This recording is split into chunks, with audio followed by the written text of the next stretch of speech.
Today we're going to talk about the knife double tap. Similar to a double tap concept in gunfighting, anytime we can perform 2 cuts with 1 attack or defensive movement, it is much more effective than only 1 cut. To perform the knife double tap, after completing a slipping block, we're going to quickly roll the wrist in the opposite direction, whatever that will be, and this will allow the blade to intercept the limb as we retract our slipping block on an angle in the opposite direction. For example, when we defend zone 1 with an angle 1 defense, the defensive angle is usually an angle 10, so we'd be like here on a 10. So now we're going to snap that, and we're going to come back, spin this over, and just pull back kind of on an angle 12 with that upward cut, and we're going to come back this way. Again, with a zone 2, we'd be over here, and we just pull it back this way. A zone 3, we'd be this way, and just pull it back this way. A zone 4, we'd be this way, and pull it back this way. And we'll show some examples of this so you get a lot of chance to look at it. Let's see. This concept is often referred to as a butterfly cut. Some people use it as like an abianco type thing. And the concept is very common in Chinese grip schools, where they'll slash out and pull back. So you've got a double-edged blade, slash out here, slash it back here. So you get 2 cuts with basically 1 strike. You're getting 2 cuts because you're going out once and you're getting 2 cuts. You're going out once and you're getting 2 cuts as you bring the blade back. This concept is harder to perform while using a modern grip, of course, but because of its added effectiveness, it is something that should be learned. And it also is great in setting up other attacks after the initial defense. Also, that second cut, we'll talk about that later, can be used to become an offensive attack instead of just the defense. But I like it a lot. It really sets up that angle 7 for me. And as we go on, we'll see some more of that. But for today, we're just going to start off with a knife double tap drill. It's going to be the exact same thing we were doing earlier with the slipping blocks, except for instead of just slipping with the 1 cut, we're going to have a second cut in there. And again, that's what I talk about. We just advance it a little by little. You know, our defensive concepts, we started with that static block, then we got moving, and we got slashing more instead of just stopping it, more of a parry type move with a knife. And now we're going to advance that to getting in a second cut as we ready ourselves to begin our counterattack. So again, we're going to be working on that slipping block again, but we're going to advance that to a double tap. And again, we're going to go, we're going to use 1 angle defense against all 12 angles of attack.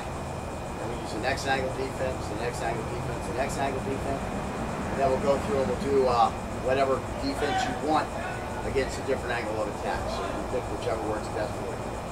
But initially, so you're going to be right, start left. Okay, and of course he's going to be working his way through this drill using the knife in the left hand and then the right hand also. We're just going to defend with the left hand because we fight with the knife in the left hand. If you fight with the knife in the right hand, you decided do everything with the knife in the right hand. No sense in doing both sides since you're going to have a gun over here. It's likely you'll have a gun over there. I hope you'll have a gun over there. Or you'll have a stick.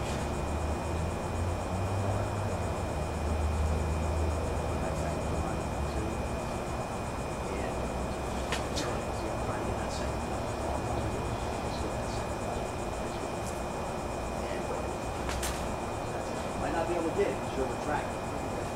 That's what I'm going to try to do.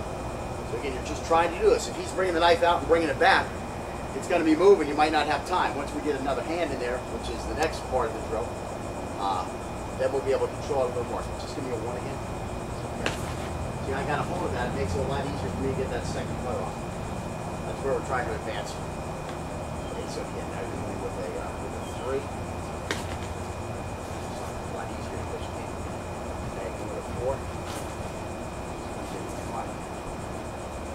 With 5, with 6. Make sure you work on your technique and 7 go. 8, 9, and 10.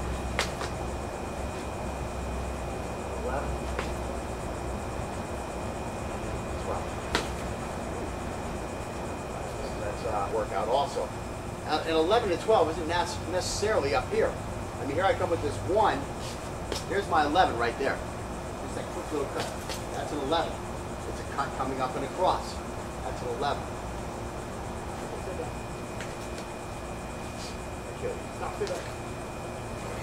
Okay, stop, stay back. Okay, stop, stay back. Okay, stop, stay back. Okay, stop, stay back.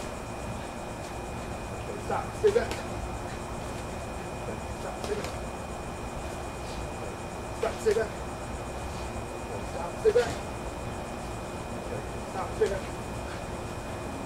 Stop, stay back. Now you're going to go to Chinese grip. Left. Stop, stay back. Stop, stay back. There you go. Let the knife go by and those. Stop, stay back.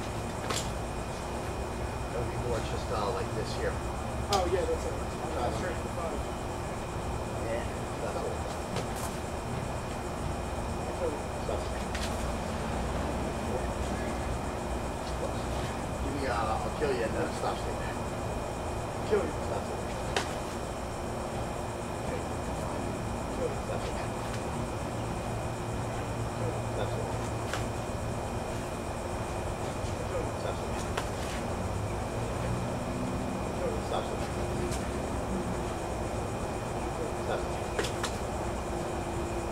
Stop stick.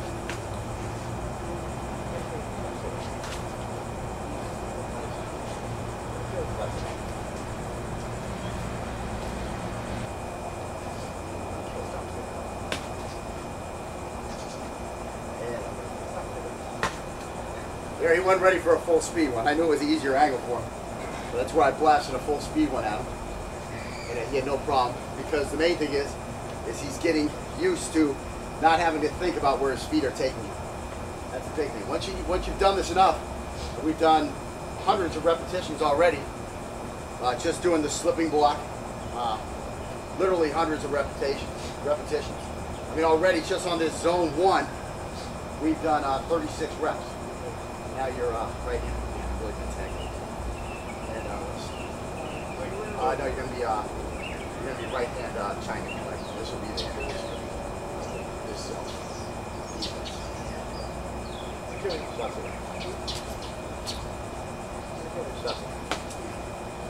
And again, you start to realize where that blade is, and you hollow out. Try to let the blade go by and get him.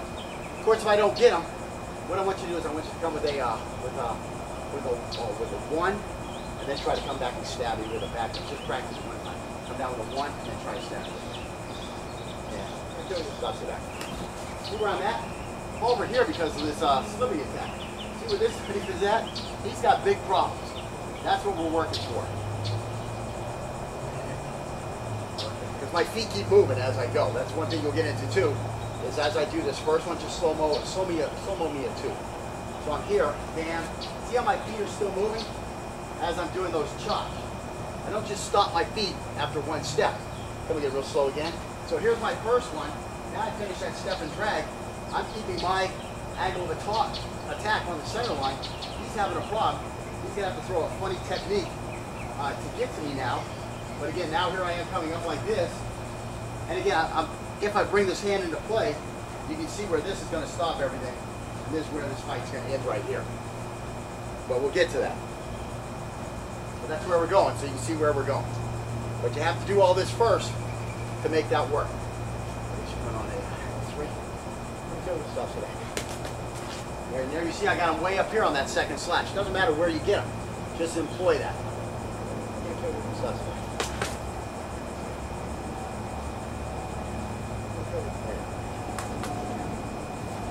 Nice nicks on there. Again, this is a short little blade. And stuff today. Well, I'm not going to slice your trade. Stuff today.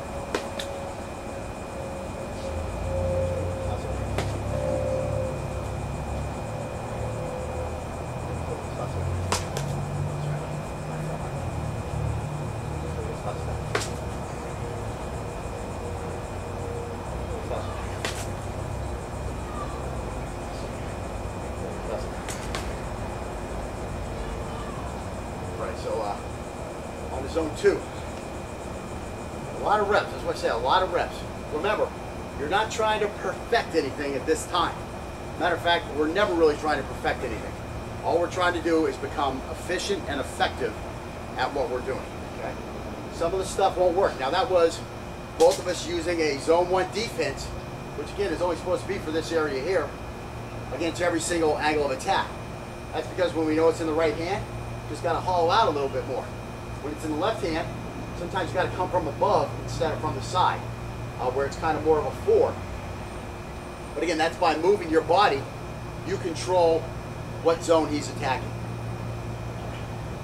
Now we're going to 2. So now this is all going to be over here, waving goodbye. Stop it.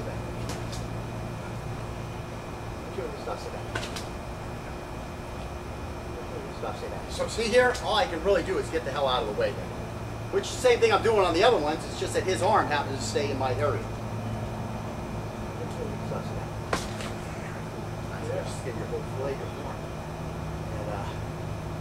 And stop it.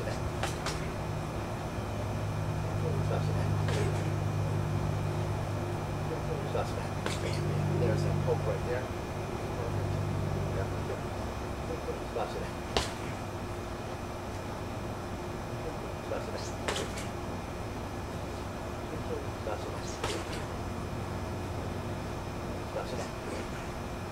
A bunch of swings and misses. So right hand. So now he's in the right hand. Yeah. So he's in the right hand. The first thing that's going to allow me to do is his knife is going to be in my zone 2. It's almost going to be impossible for him to get into a zone 1, except for on like his 2 and his 4. Those are the only 2 that I'm really going to have any problems with. Maybe maybe that 12 at the end. The 12 at the end might be a problem.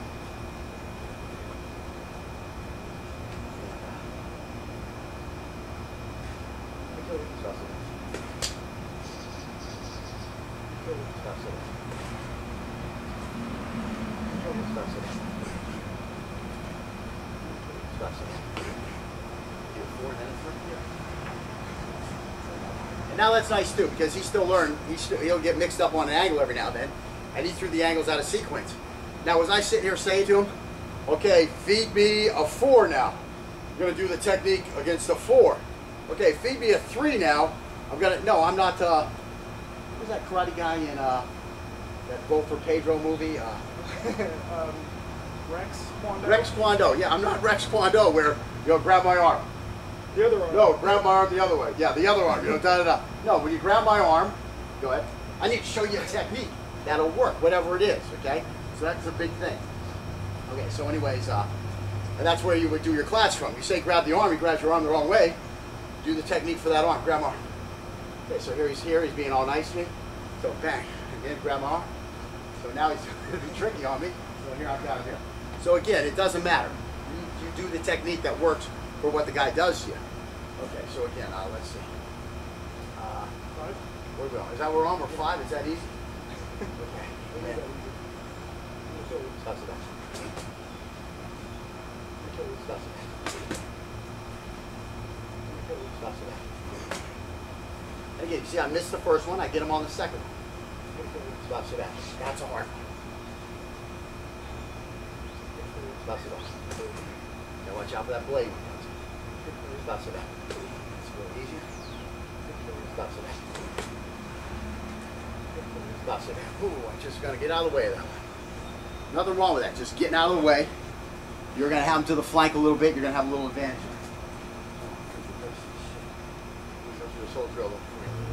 Stop it. Yeah, when he's got that Chinese grip, you gotta give him a little leeway sometimes. Because that blade is gonna be sharp on both sides. It comes at these crazy angles where the blade is out there to the side so far. And so what you have to do, you have to give it a wide berth. But again, that wide berth is what's going to cause him the problems. Because he's going to get caught in a spot where I'm going to be very able to flank him, get on the opposite side of that knife. Or get on this side here where he's not going to be able to deploy that knife. And that's what this footwork is all about. This is a footwork drill.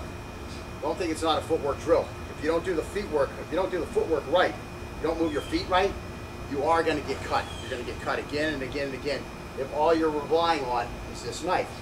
This is stage 2 of the defense. These are stage 1 of the defense. The feet are stage 1. Get the hell off the line of attack.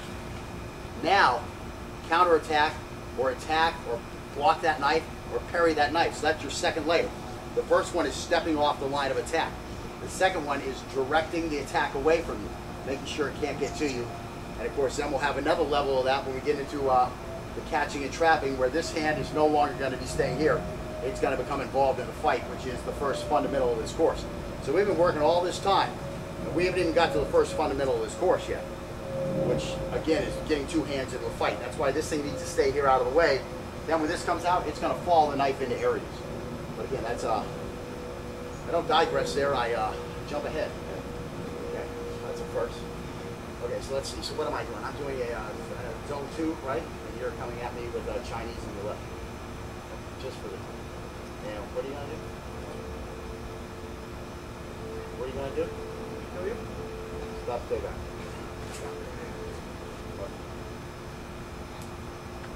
Stop, stay back. We already do these? Yeah. Oh, we did these already? So what are we supposed to be switching knives? No. Are we on a different angle? Yeah. Okay, what's this? And you're gonna kill me. I'm gonna kill you. Stop, stay back. Now see, that time I went to a 4.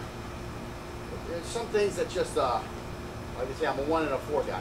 I'd rather attack on a 1 even when I'm going this way. I mean, that's something you can pick up, you know. That's one thing I wanted to mention about this style, is just because I do it a certain way, doesn't mean you have to like it that way. I mean, right now we're doing the zone 1s. I love zone 1s. Excuse me, right now we're doing the zone 2. I'm not a zone 2 guy. I like zone 1. If you like going to zone 2 and that works for you, that's what you need to use. Don't just use 1 because it works for me. If you're constantly doing 1 and you're getting in places where you don't want to be, you're having trouble completing techniques, you're having trouble defending yourself, but in a zone 2 defense, you're just the man. You stop everything. It's just natural for you. You know, it's easy for you to bring the knife here or there, whichever way you want. That's what you want to use. That's the one thing about this course. I'm teaching you all these concepts, but it's up to you to integrate them into your defense, okay? Of course, if you're my student here, you better do it my way. No, just a joke. You know, whatever, if he, you know, like Sinead, the last guy I had, he was a zone 2 kind of guy. He was like forcing himself to be a zone 1 guy. I tell him, Sinead, you're just a zone 2 guy. Just go zone 2. That's what he likes. So whatever you like, whatever you find you can be successful with, you can always switch later on. I mean, you can continue to practice. I mean, the object, you know, one of the jiu-jitsu styles I studied, now I'm digressing. One of the jiu-jitsu styles I studied was Kodokan Jiu-Jitsu. And the tradition of that school was senior teaches junior. That's the best way to practice. As soon as you take this course and you finish it, go find somebody to teach it to. Because then you're going to see a lot more than you saw while you were on the learning end. When you're on the teaching end, you see things from a different angle, and you'll see more. And again, that will give you chances. You know, maybe you start off with 1, and then you decide you want to become a 2 because you've worked through it again. You've seen it more. So that's one of the benefits of teaching. And again, teaching is also a benefit that you get to do the techniques again, and you can continue your growth as a knife fighter. So I forget what we're on, like angle 5 now? No, I think we're on 4. Easy. Stop the back. And stop the back. Stop the back. Stop the back. Give me that easy one. Stop the back. Ready to go. Nothing wrong with being ready to go. Just get your movement going, especially if you're a 2 guy, you want to be moving this way anyways. If you're 1 guy, you want to be circling this guy to this side. Okay, so what are you on now? Now you're on a 9. I'll kill you. Stop the back. Stop the back. Stop the back. Again, that's that wide one. I just got to kind of let it go by. There's just too much blade. Stop the back. Now that time I coned in a little bit on, which again, that's the technique we'll get to.